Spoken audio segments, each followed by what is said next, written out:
quilt that I made. I saw a picture of it in the Family Circle magazine. And this giganto quilt that I was going to do in 1 month ended up being the size of a bath mat. Grandma was profoundly disappointed, but despite all odds, a quilt maker was born. So what was your first quilt that you ever made? We didn't have quilts in the family, and my grandmother was completely confounded by this whole thing because she was a different cultural grandmother, and so she was living with us, and I said, well, we're going to make a quilt because you're a grandma and I'm a granddaughter. She said, okay, fine with me, and so she pretended she knew what we were doing, but she didn't. And that quilt that I made in 1983 is one that I have on my bed. Welcome to the first episode of Running Stitch, a QSOS podcast. Brought to you by the Quilt Alliance and funded through a generous grant from the Robert and Artist James Foundation, with support from our archival partner, the Louis B. Nunn Center for Oral History at the University of Kentucky Libraries. I'm your host, Janneken Smucker, and I'm delighted to bring you the stories, context, and people behind the quilts. Quilters SOS, Save Our Stories, is the long-running oral history project created by the Quilt Alliance in 1999 and launched at the annual International Quilt Festival in Houston. To date, volunteers working with this national nonprofit have interviewed over 1,200 quilt makers. These interviews reveal the inner thoughts, feelings, and motivations of contemporary quilt makers. Quilts are great in and of themselves, but the Quilt Alliance has always been most interested in the people making quilts and the stories they have to tell. The Nunn Center has recently completed digitization of the entire QSOS collection in order to make it accessible to listeners worldwide via our website, qsos.quiltalliance.org. Original audio for the interviews is also archived at the Library of Congress.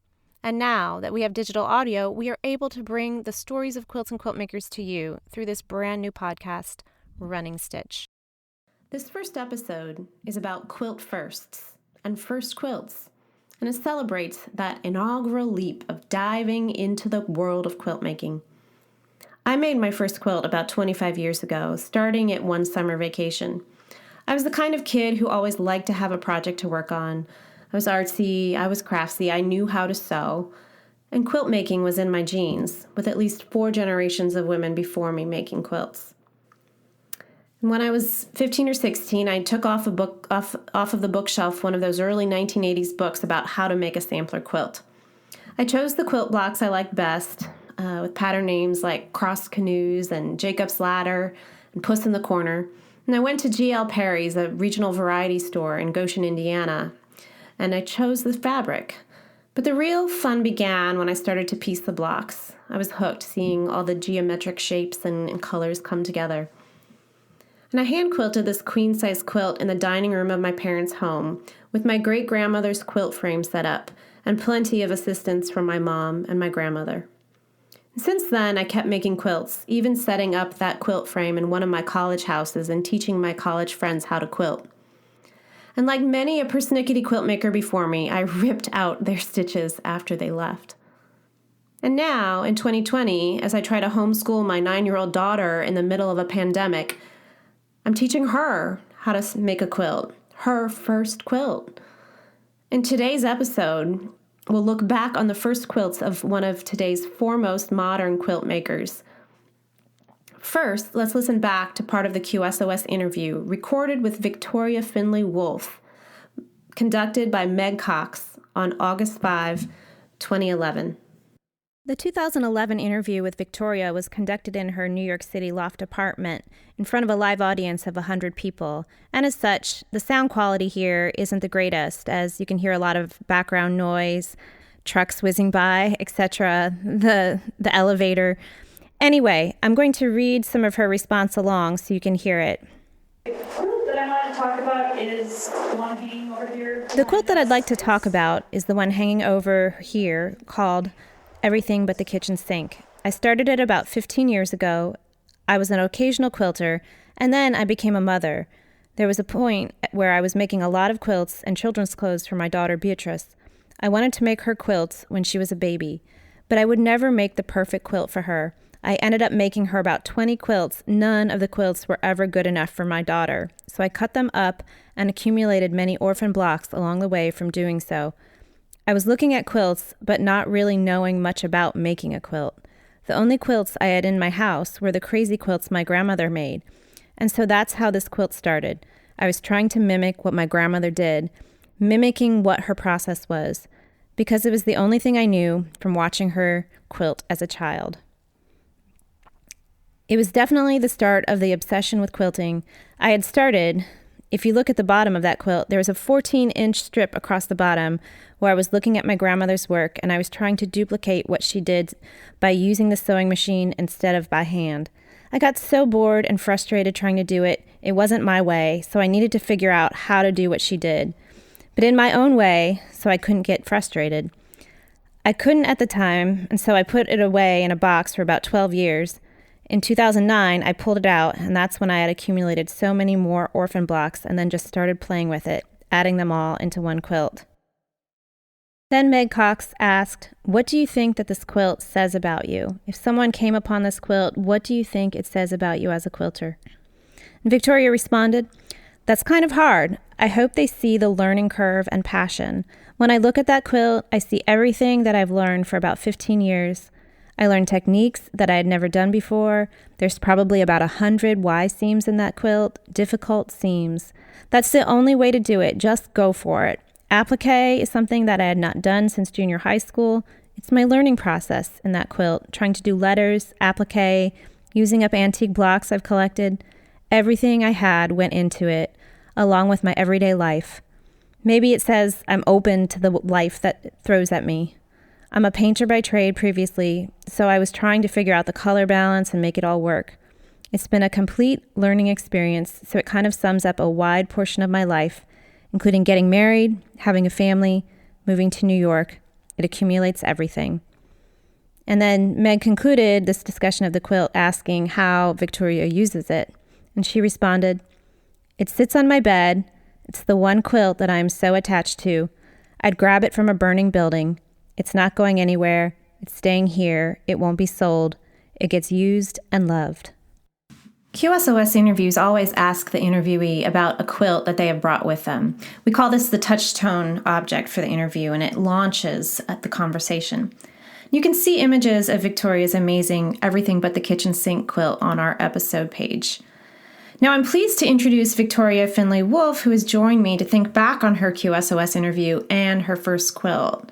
And believe it or not, this was Victoria's first interview, period. And now she's a seasoned interviewee, media star, quilt celebrity, which is just some of the few of her achievements since the Quilt Alliance interviewed her back in 2011. She's the author of 4 books, starting with her influential 15 Minutes of Play, which I've turned to during my sheltering at home here to find new quilt making inspiration, drawing from my scrap pile. She's also written Double Wedding Ring Quilts, Traditions Made Modern, which showcases her award-winning quilt, Double Edged Love, and Modern Quilt Magic, 5 Parlor Tricks to Expand Your Piecing Skills. In 2019, C&T Publishing also produced a beautiful retrospective of Victoria's work, Playing with Purpose. I first got to know Victoria when we were both board members of the Quilt Alliance, and since then I've enjoyed following her career. Please join me in welcoming Victoria as the guest on this first episode of Running Stitch. I started our interview by asking what she recalled about that interview that took place in her New York City loft in 2011 and about the quilt. Yeah, so that event itself had a lot of firsts for me. One, I'd never been interviewed before, and I'm very much an introvert, so it was really hard when they said, "Yeah, let's interview you in front of 100 people."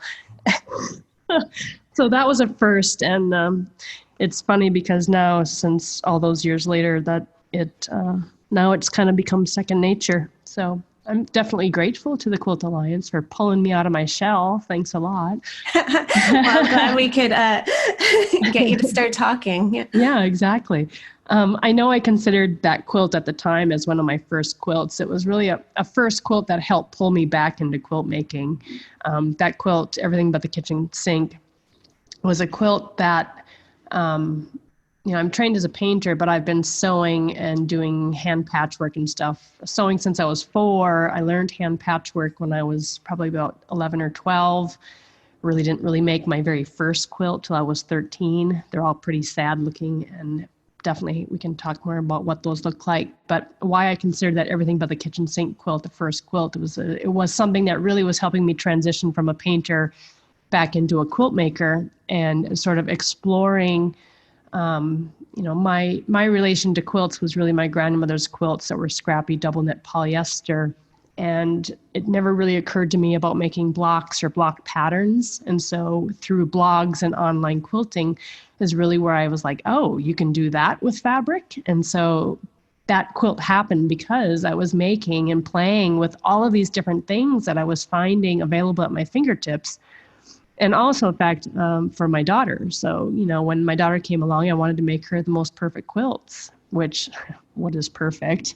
Right. Yeah. I was exploring how to make the prettiest ones because I knew she'd be my only daughter. And so I made a lot of quilts trying to sort of perfect it and be interesting enough, and a lot of trial and error, and everything that I didn't finish into a quilt for her as I was cutting that up and putting that back into that quilt, the Everything But the Kitchen Sink quilt, which is very much an homage to, my grandmother's quilts that were just scrap piecing. And so if the quilt has that scrappy, just hodgepodge of a million different things, just like her quilts, but in fact that some of them are quilt blocks, just has a slightly different, visual effect to it than what my grandma's quilts look like.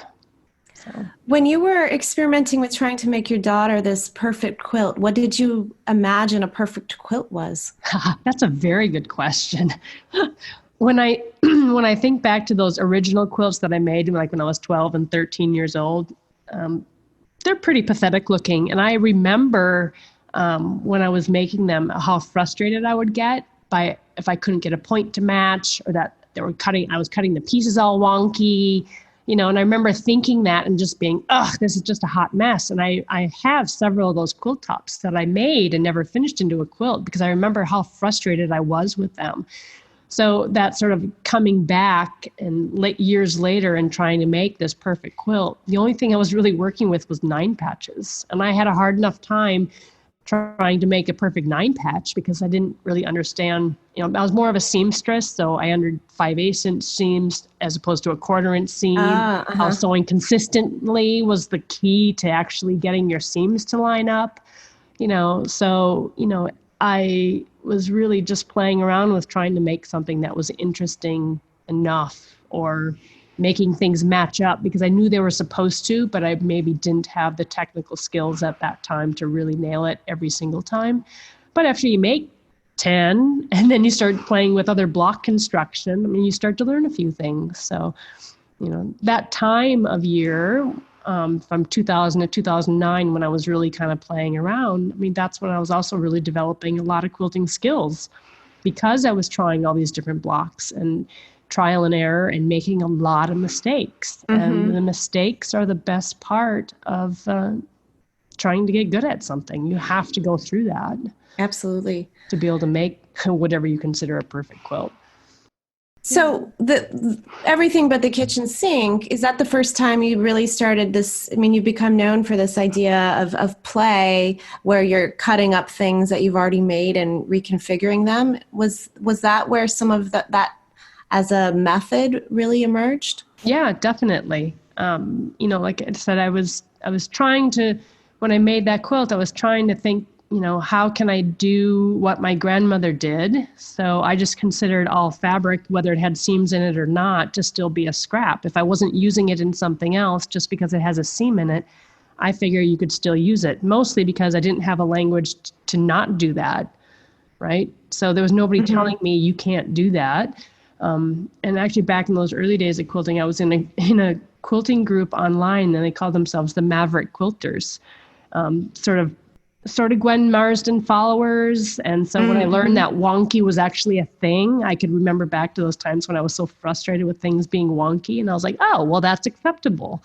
So, but just the kind of the angle that I came from at it, when I knew I wasn't using polyester, I was using cottons. I knew I had to get rid of the raw edges because it was going to fray.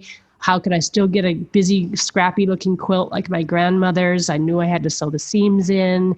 So that was really the play, was, trying to figure out how I was going to be able to put that quilt together. And, everything is in that quilt. I was learning Y seams. It's partial seams because you can't really see how I sewed that quilt together. There's certainly a lot of things that are with mistakes. And what I found is if I have a block that was completely wavy and not laying flat, that if I took my rotary cutter and slashed through it to add another element, amazing things happen when you cut that stuff up. It lays flat. I'm like, well, it's still fabric. I can still throw that into the quilt, So yeah, that's definitely where that aspect of playing without having the rules of telling me how to do something definitely started. In the 2011 interview, Meg Cox asked Victoria if she was teaching quilt making to others. Are you teaching others as well? I have started teaching it. I have a couple websites where I'm kind of showing my process and what I do, and there's been quite a few people who enjoy playing along with that and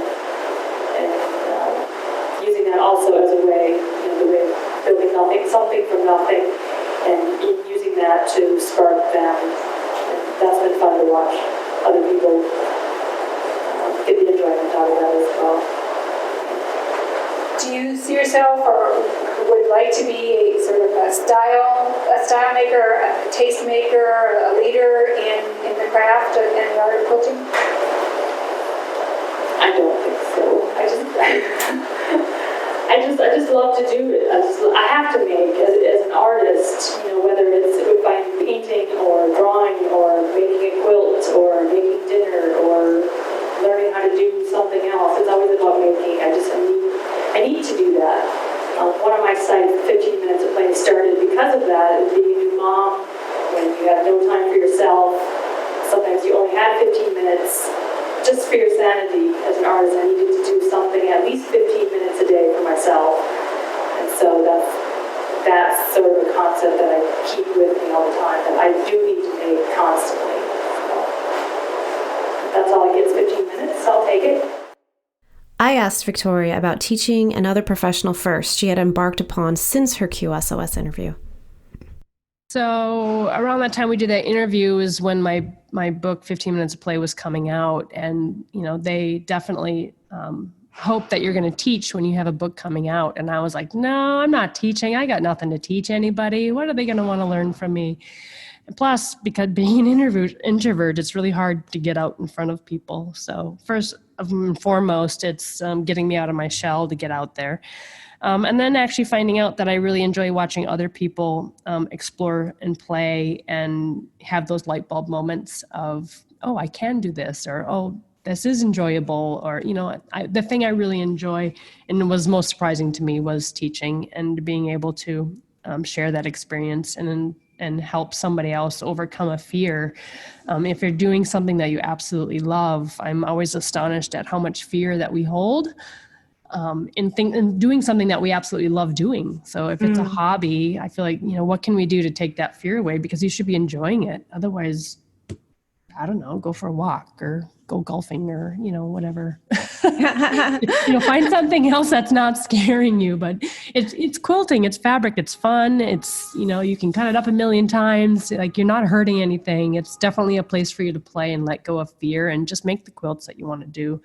So that's been really exciting. I think also just I guess it's quilting is therapy, so that's kind of definitely a first of spending more time of really thinking about where I came from and where I am now and the things that I do. I'm constantly sort of evaluating my process to see and look at where I came from and where I'm going.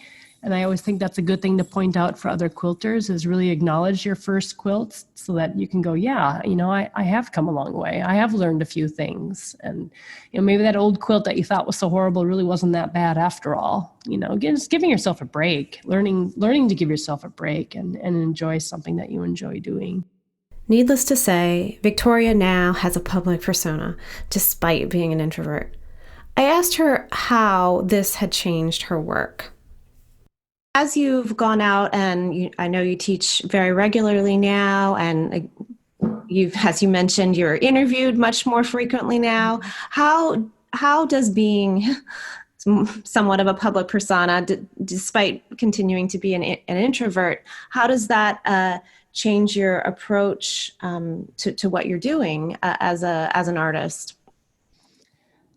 I don't know that it's changed. I feel like I do a couple different things. One is, when I'm making something, I'm thinking about how I'm going to teach it to somebody. I'm also thinking about how I'm going to translate it if I'm doing a lecture, which I still get really nervous when I have to do a lecture. That doesn't go away.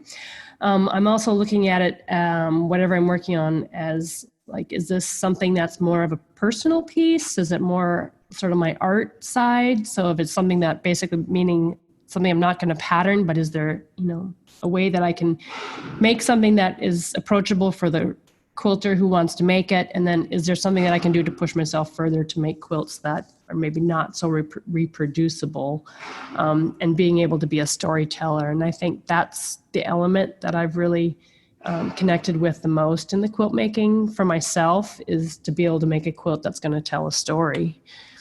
And then that's something that's kind of hard to teach to others, to impart. I mean, because your stories are yours. And exactly. So in all the other books that I've done, they've all been about process. So like the first one is, to encourage you to play, to think about the challenge. What can you do to push yourself? The double wedding rings, of course, it's about learning curves. So it's always about learning a new technique. But how those quilts happened, it's more personal, that book, because the stories are the thing that led from one quilt to the next quilt, and how I ended up with a series. So thinking about your work in that way. And then the Modern Quilt Magic is really about, looking at more techniques, the techniques that I find students are always afraid of, and then showing how learning one technique and changing one thing within that design can lead you to a whole more, objects and designs to play with, and how they're really not that hard to learn, any of them, if you just take a few minutes, learn it on a small scale and see how approachable they are. And then the current one, which is the retrospect of, really looking at the things that I hear the most in classes, things, letting go of the fear, acknowledging where you've came from, the things that I embrace, like I said, about being a storyteller, embracing the joy, all of that stuff. So I just think it's really important for people to actually think about their process, because I don't always think people are thinking about it that way. They're just thinking, this is a quilt, I'm going to make it, I'm going to move on to the next one.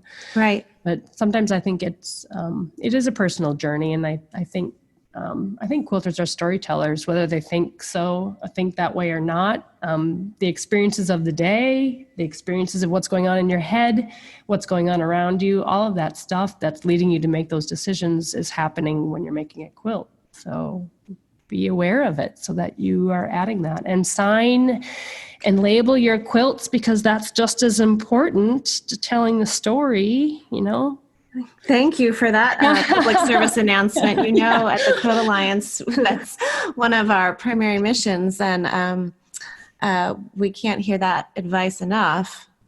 Well, how many times do we go to an antique shop, you pick up some beautiful old quilt and you think, God, I would love to have known what this woman was thinking of, or who was the person, so just right. Because those quilt makers were probably storytellers as well. We just don't know how to tap into that anymore. Yeah.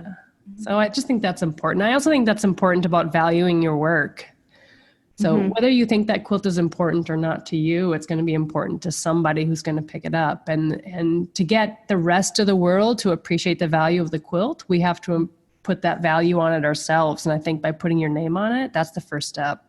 I like that. I like that as a good reason. I always tell people, since I'm a historian, that please sign and label your quilts so the future quilt historians please don't will know. Historian. Give them a leg up so they know where to start. That's right. We don't need to use that Ouija board approach to quilt history anymore. One of the Quilt Alliance's overarching goals is to ensure that in the future there are no more anonymous quilts. So if you are working on your first quilt or your 50th quilt, we'd like you to take that important piece of advice from Victoria and label it. Since I've embarked on helping my 9-year-old daughter start her first quilt, I asked Victoria for any tips on a child's first quilt, since I'm probably not the only one pursuing this while we are all at home during the pandemic. I have a daughter, as you have a daughter, and just this winter, we're beginning the process of working on her first quilt. And I think she'll be, I always call myself a 5th generation quilt maker, so she'll be the 6th generation that we know of. And I'd love to hear, have you made a quilt with your daughter? Yeah, so my daughter has made several quilts. She has always liked to say that she's not a quilt maker, but when she started playing with her first one, I actually put it in my book, 15 Minutes of Play, so I could say you're actually a published quilter, even though she keeps saying she's not a quilter. So we have proof she has. But she has made some quilts, and she's made some for some exhibits, and, she's enjoyed what she did, and I did it as when she was playing with it, I really just let her play and let her make what she wanted to make and not enforce rules, but maybe just guide her on, well, this is how you do it, and make sure she's not going to get her fingers sewn off. But I remember when I was showing her how to free motion quilt, I thought, well, I'll let her quilt it. Doesn't really matter what pattern that she does. And so I kind of gave her a quick, how to move the fabric under the needle. And then she's like, okay, go away, Mommy. And so I kind of turned my back for a second. And then she goes, look. And I turned around and she'd already quilted her name into it. So, wow. So I think giving kids, and when I have taught kids, I think it's very across the board. If you just let them do it, they can learn so much faster through trial and error and, not be critiqued for doing something in a wrong way, but that excitement stays with them then if you just let them play and do that. And that's what I'm trying to hang on to, that experience of how watching children play and learn with something. That's the thing I'm trying to hang on to when I'm making my quilts, is that sort of, well, what will happen if I do this? What will happen if I do that? So yeah, I'm really curious how my daughter will. I mean, she's excited about it, and she has her own opinions about everything, obviously, but about what she wants her quilt to look like. And so I'm thinking for myself, I have to figure out how to step back and allow her to play. So I really appreciate that advice you're giving me, because to what extent are learning a few proper quote techniques, is that important, or is it developing that love of playfulness and pattern and all that other stuff can come later. If you encourage the behavior to play with it and interact with the textiles, that's a great thing. So, and who knows how that'll blossom. One of the questions the Quilt Alliance typically asks during a QSOS interview is about what makes a great quilt. Meg Cox asked that of Victoria in the 2011 interview. I want to talk a little bit about sort of aesthetics and your work and beyond. What do you think makes a great quilt? I don't like to say there isn't any great quilts. I think whatever process anyone takes to make something, that's their process. There are no ugly quilts as far as I'm concerned. It depends on who's judging. If you're making it for some particular reason that you think you have to strive to do something, like I said, for me it's all about the process. It just feels good to make it. I don't really mind if somebody doesn't like what I've done. It's okay. I like that it can just be what it is. Anytime I see those quilt tops in the antique store, I have to bring them home because somebody poured everything they had into that. They worked so hard to make it. It just needs to be loved. In our follow-up interview, Victoria offered up her current thinking about what a perfect quilt is. I actually have a thought about what a perfect quilt is. Sure, I'd love to hear it. Something that is completely worn out, washed, loved, and when someone gives it back to you to have to repair it. That's what I consider the most successful quilt. When it's not about points matching. All that love, yeah. Just use the daylights out of it, right? Drag it around, spit on it, puke on it, whatever. That's the way it should be. That's a wonderful description. I think the quilts we actually cuddle up with and Yeah. use are definitely the ones that resonate the most with me. I asked Victoria to reflect back on that first QSOS interview back in 2011 to assess its value to her, perhaps as a way to encourage other quilt makers, maybe you, to participate in the QSOS Oral History Project. That's part of what really got me thinking about reflecting on where I originally started with quilt making, because, the story changes. What was prevalent when we did that interview is certainly not what's prevalent now, because things have changed. I am teaching, I am lecturing, I am doing these things. But I do think it's a very good marker to be able to look at so that you can acknowledge where you came from and where you're going. I think that's something that's just good in daily life for whatever you do. So I'm very grateful that you guys came and did that interview. You certainly pushed me, and sometimes it's good to be pushed, whether it's creatively or just being uncomfortable. That was very uncomfortable in that first interview. But I'm glad that I did it. And, it's good to be uncomfortable. That's what gets you to the next level. It's just like making a mistake. It's good to make mistakes, because otherwise you don't learn anything. So. Well, that's a perfect way to close this interview. And as you know, this is we're launching this new podcast, so this is sort of our first as well. So we're thrilled that you were able to participate and reflect back on that 2011 interview, and look forward to all kinds of future firsts as well. Exactly. So thank you so much for your time today. Thank you so much for asking. Victoria Findlay Wolfe was an excellent first guest for this first episode, and I'm grateful that she found time to sit down with me remotely to conduct it. You can hear the full audio of Victoria's original QSOS interview and explore other QSOS interviews at qsos.quiltalliance.org. We have an exciting lineup of guests coming up on the Running Stitch. Given our current public health and political realities, in future episodes we will be exploring quilts and activism, addressing the non-quilted stitched item that so many of you are making, giving away, and wearing, the homemade mask. And we'll also consider how quilts and the process of quilt making both can be a form of activism, and how quilts can help us get through difficult times, like the current multiple crises.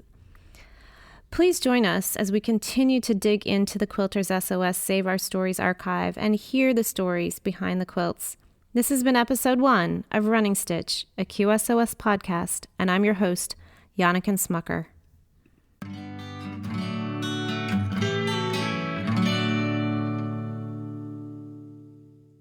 Running Stitch, a QSOS podcast, is a project of the Quilt Alliance, a member-supported national nonprofit dedicated to documenting, preserving, and sharing the stories of quilts and quilt makers.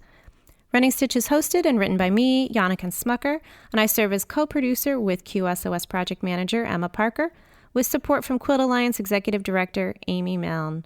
The podcast is generously funded by the Artists and Robert James Foundation. QSOS Oral History interviews are archived with our partner, the Louis B. Nunn Center for Oral History at the University of Kentucky Libraries, and also at the Library of Congress American Folklife Center. You can listen to full interviews and see photos of quilts at qsos.quiltalliance.org. Running Stitch features music by Chris Eselgroff, accompanied by a singer featherweight and Amy's Best Sewing Shears.